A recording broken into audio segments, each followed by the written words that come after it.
Naku po mga kababayan, retired AFP chief, no?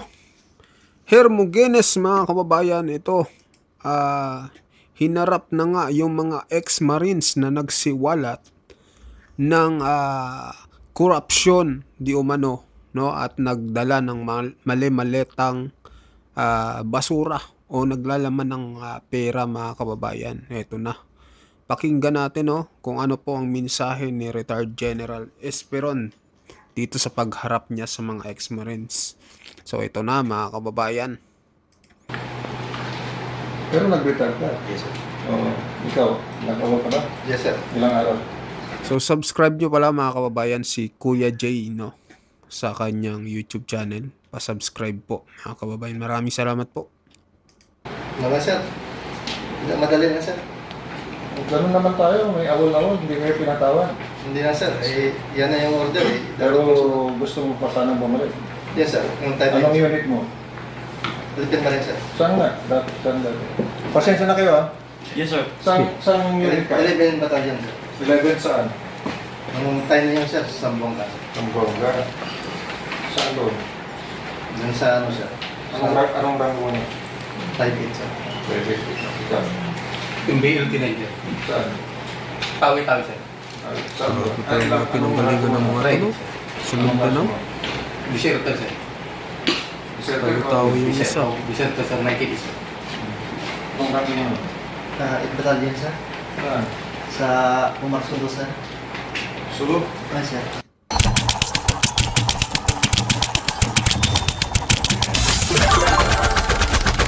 Anong rango mo? Private, sir. Anong oras ka na? Anong year? Ano yan, sir? 2021? Bago lang, ikaw. 2001, sir. Pare, classmate mo yan? Hindi, sir. Officer. Binlag to sa M27 sa Palimbang. Limbang? Yes, sir. Anong rango mo naman? Corporal, sir. Anong kaso? Administrative. Admin? Yes. Okay. Muapan, sir. Oo ba? NGLT po, sir, sa Cotabato, sir. Ano? Yes, sir. Cotabato City. Ano ba tayo doon? Hindi, sir, eh. Pasok lang pa ako dito. Ito, ano, siyang sumusuntok sa akin ng chocolate. Pag nagkamali ako, siyang sumusuntok sa akin. Diba ito na yun? Sir, Okay. At least, kalimot. Ako kakalimutan ko yung pagkawal niya, pero yung pagsabi niya ng totoo, makabawi kayo. okay, sir. Talaga, Bawi daw sa Marines pa rin kayo. retired Ha? AFP. Kaya maniwala na tinatakbo kayo. Yes, sir. Yes, sir.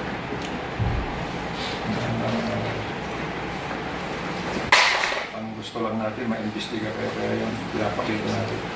Ano?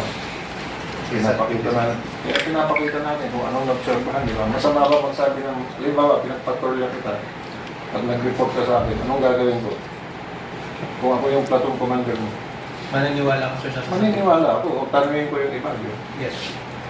Ganun lang yun eh. Kaya patunayan natin. Salamat sa pagtindig ninyo, ha? Sir. Buwa! Sige, pasensya na kayo, ha? At, Salamat, sir. Salamat sa pagpunta. Last press ko natin, may nagsabi na personally nag-deliver doon sa Ilocos. Nandito ba yun? Yes, sir. Pwede ikwento natin ngayon, guys? Sir?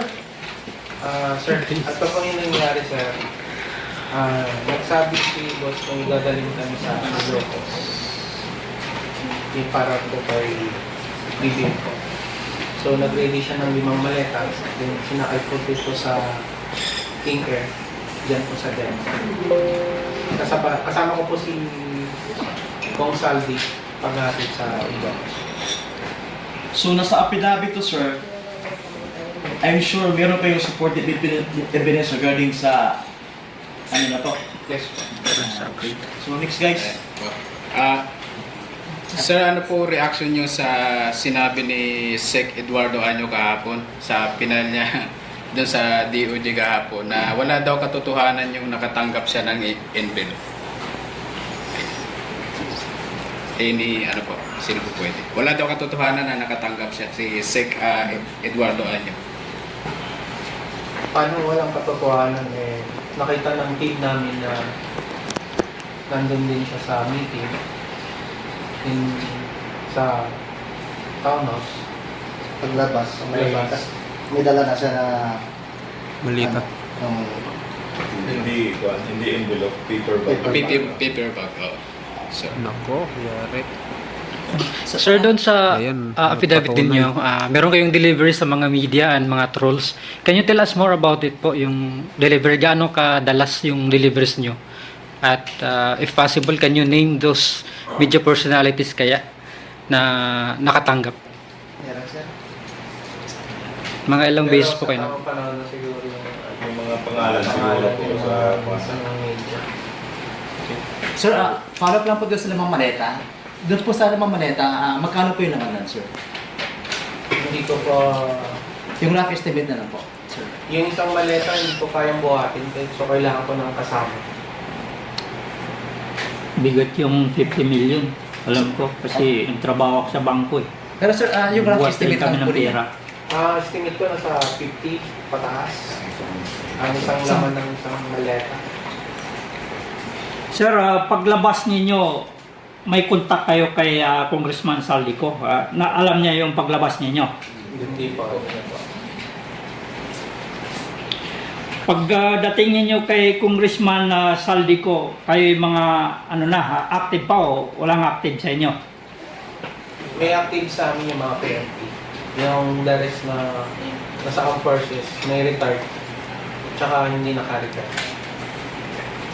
So, kayo lang talaga yung pinagkakatiwalaan na magde-deliver. Meron kayong mga kasama, sabi ninyo, na mga PNP. Nakakalapit ba sa pira yung mga PNP na yun? O kayo lang talagang nakakalapit doon?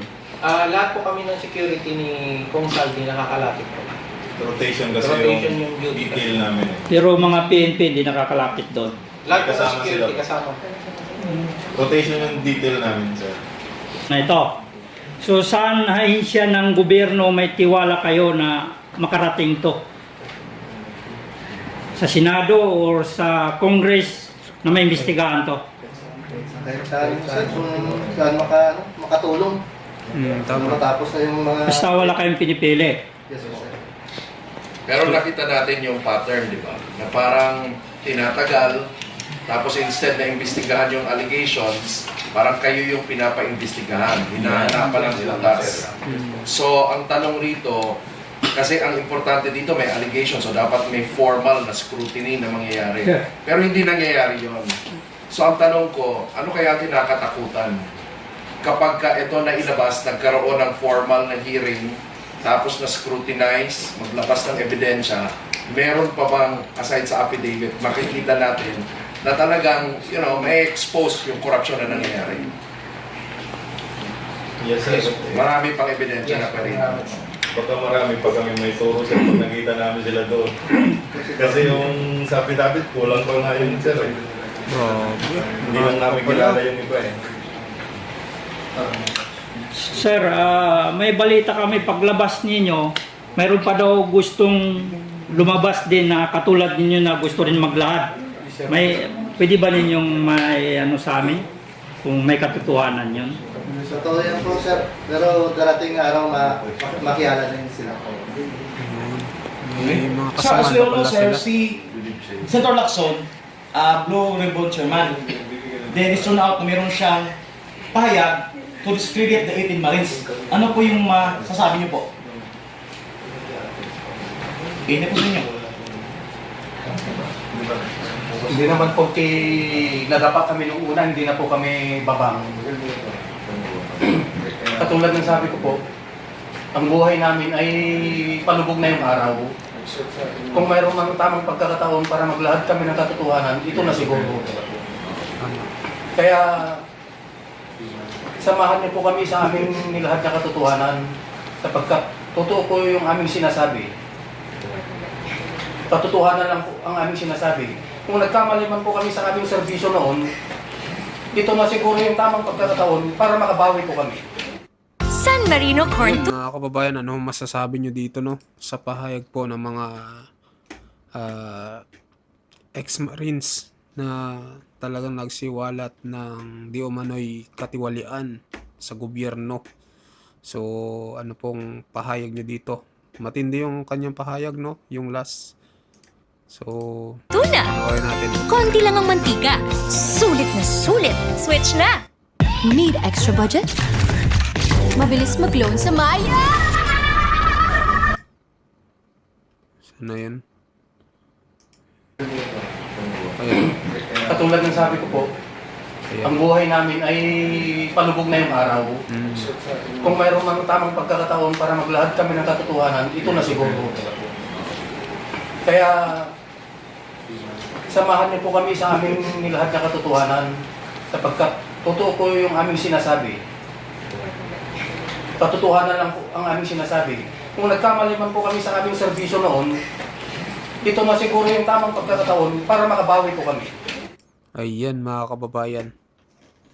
Grabe no, ang tindi ng kanyang testimony mga kababayan.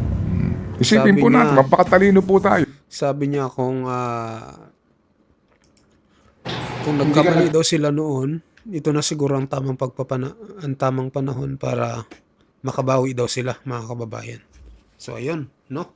Mag-comment po kayo ano masasabi niyo dito sa pahayag po ng mga retired ex-marines na hinarap ni retired AFP Chief Hermogenes mga kababayan. Mag-comment kayo, mag-like at mag-subscribe, at sa mga bagong pasok dyan, pa-subscribe nyo rin po si Kuya J mga kababayan. So yun lang po, maraming salamat po sa inyong lahat.